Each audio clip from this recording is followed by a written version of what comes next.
नमस्कार दोस्तों, कैसे हो आप सब। आशा करती हूँ आप लोग ठीक होंगे।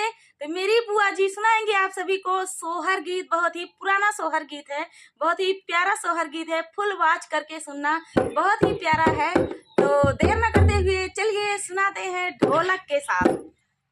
इसके तू सासु लैया लाई उलाई के बाजाई उलाई के बाजाई हो रानी पियावा जय पारा नरवा बदू खाया पन का बदू खाया पन बहिनी पिया मारे पारा देसावा का बदू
तू लैया सासुलाई लाई के बाजाई लाई के बाजाई बहिनी पिया मोरे आई हई विदेशवा कहबा दुखाया मन कहबा दुखाया बना।